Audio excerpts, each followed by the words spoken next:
소비를 그만두다. 히라카와 가스미. 손님은 조용히 상품을 계산대에 올린다.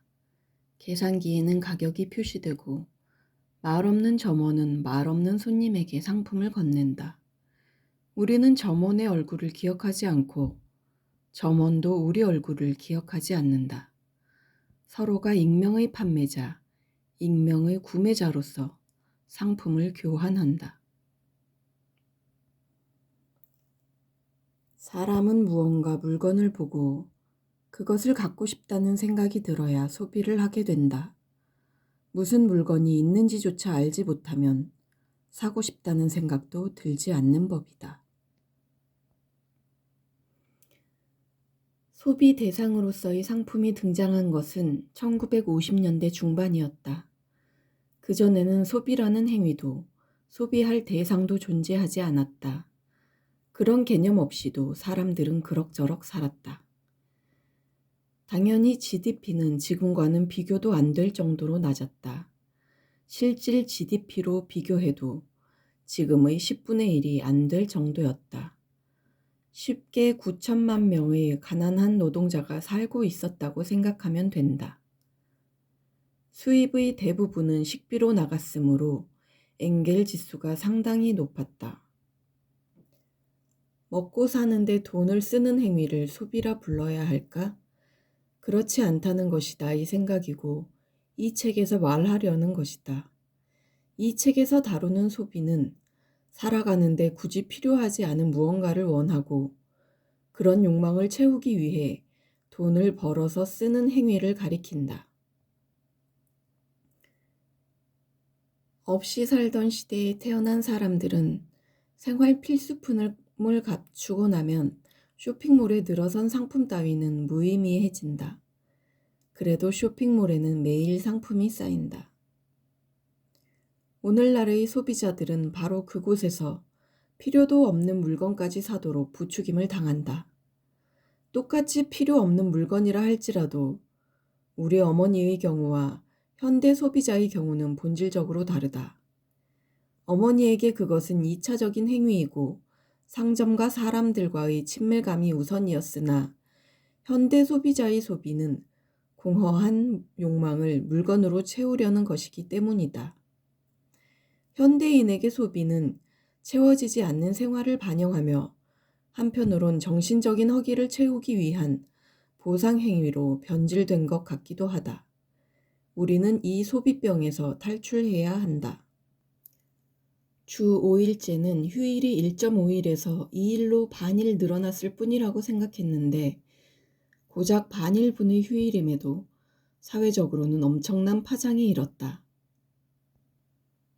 아버지 세대는 쉬지 않고 일을 했고 돈을 쓰고 싶어도 쓸 시간이 없었다. 그들은 늘 무언가를 만들고 있었다. 그들은 생산하는 인간이자 동시에 생산품을 팔아 돈으로 바꾸는 돈을 만들어내는 인간이기도 했다. 과거 세대는 온종일 어떻게 하면 돈을 만들어낼지를 궁리했다. 그만큼 가난했다는 의미도 되겠지만 열심히 일하면 일한 만큼 보답이 따른다는 믿음이 있었다는 의미이기도 하다. 평균 경제 성장률이 9% 이상을 기록하던 시절이었으니 그럴 만도 하다.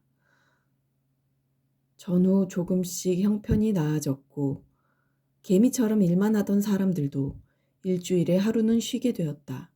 물론 순수하게 다음 엿새 동안 열심히 일하기 위한 휴식이었다. 하지만 1980년대가 되자 드디어 휴일이 이틀로 늘었다.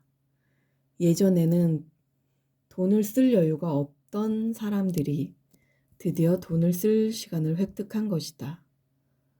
그때까지만 해도 돈을 쓸 시간이 없었기에 돈을 쓰는 방법에 대해 깊이 생각하는 사람도 없었다. 그런데 돈 쓸 시간이 생기자 벌어들인 돈을 어디에 쓸지 궁리하기 시작했다. 과거에 일을 하기 위해 가끔 쉬던 사람들에게 노동은 삶의 목적과도 같았지만 주 5일제가 도입된 이후 노동은 벌어들인 돈으로 휴일을 즐겁게 보내거나 해외여행을 가기 위한 수단으로 여겨지게 되었다. 전에는 돈 쓰는 일이 악덕이었으나 서서히 미덕으로 변하기 시작한 것이다. 악이 정의로 변하는 것은 그야말로 엄청난 변화다. 바로 거기서부터 소비화의 물결이 단숨에 밀려든 것이다. 자신이 어디서 태어났는지, 어느 시대를 살고 있는지는 처음부터 자신의 책임이 아니다. 지금 여기서 생명을 영위하는 것은 우연 이외에 아무것도 아니기 때문이다. 그럼에도 불구하고 지금 여기에 있는 자신을 받아들이고 책임을 느끼며 살아가는 것이 중요하다. 지금 PB 상품은 편의점, 슈퍼마켓 등 어디서나 볼 수 있다.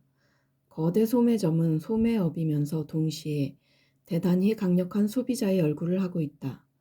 그들은 엄청난 물량을 사들이는 구매력을 휘둘러 매입 가격을 터무니없이 후려칠 수 있다. 그렇게 인정사정 보지 않고 매입한 물품을 PB 상표를 붙여 매장에 내놓으면 일반 소비자들은 싼 가격에 이끌려 그 물건을 구입한다. 이런 소비 행위는 지역의 산업과 경제를 파괴하는데 가담하는 행위나 다름없다. 이 책에서 말하려는 탈소비는 소비하지 않기가 아니라 현명한 소비를 실천하자는 것이다. 그저 좋은 물건을 싸게 산다는 의미의 현명함이 아니라는 얘기다. 소비에는 더 싼 물건을 사는 것보다 더 중요한 의미가 있다. 거대 자본은 편의점, 슈퍼마켓, 홈센터 등 전국적 거대 판매망을 배경으로 제조사와의 거래에서 유리한 고지를 선점한다. 납품을 거절하지 못하는 제조업체는 시키는 대로 거래를 계속하겠지만 어느 날 편의점과 슈퍼마켓은 유사품을 들고 나타나 자사의 PB라며 팔기 시작한다. 중국 같은 저비용 국가에서 생산한 물건들을 싼 값에 공급하는 것이다. 그런데 일반적으로 그 방식이 고약하다.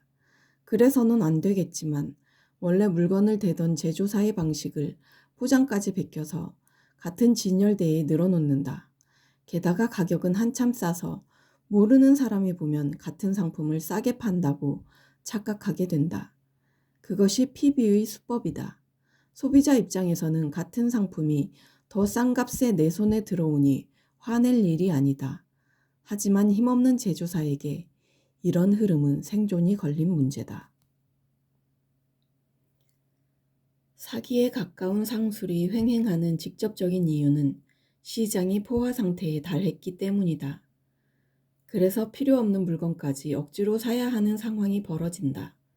시장이 축소되고 있음에도 불구하고 성장 곡선을 그리던 과거를 지향하기 때문에 기업 간 경쟁은 날로 치열해진다.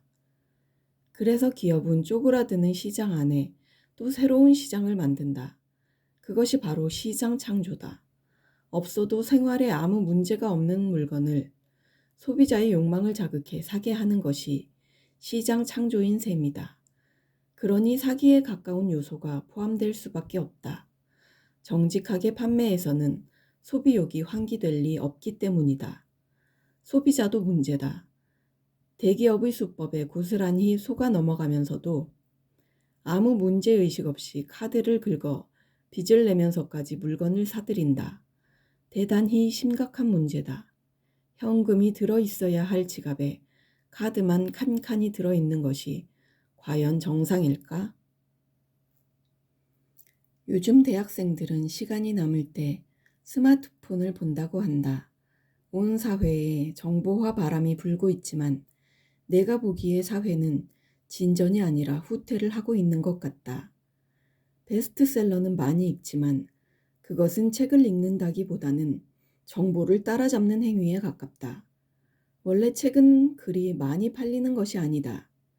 책이 100만 부가 팔린다는 이야기를 들으면 지성과 정보 중 무엇을 추구한 결과일지 궁금해진다. 지성을 추구하는 사회라면 한 권이 100만 부 팔리는 것이 아니라 여러 책들이 1만 2만 부씩 팔려야 하지 않을까?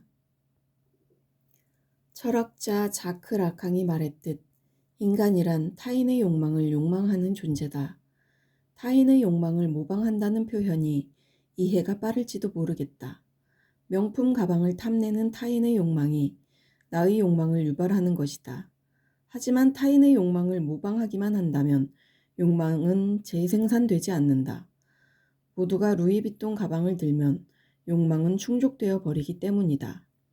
문제는 인간이 남과 같아지기를 원하면서도 동시에 타인과 다르기를 원하는 모순된 존재라는 데 있다. 그것이 인간 욕망의 불가사의함이다. 어떤 일정 수가 같은 물건을 가지게 되는 순간 그 물건은 가치를 잃고 진부해진다니 놀랍지 않은가? 타인을 욕망함과 동시에 타인의 욕망이 되기를 욕망하고 자신은 또 다른 물건을 탐내는 이런 모순된 욕망 구조가 소비사회를 쉬지 않고 달리게 한다. 그 같은 욕망은 아무도 제어할 수 없기에 그 욕망을 채우는 것만이 삶의 목적이라고 믿는 인간은 점점 늘어난다. 소비에 대한 욕망은 안정적이고 리드미컬한 생활 속에서는 고개를 들지 않는다. 소비욕은 상품 더미 속을 오갈 때 커지고 불규칙한 생활, 스트레스로 가득 찬 업무, 그리고 삐거덕대는 인간관계를 메우려 할 때 더욱 자극을 받아 커진다.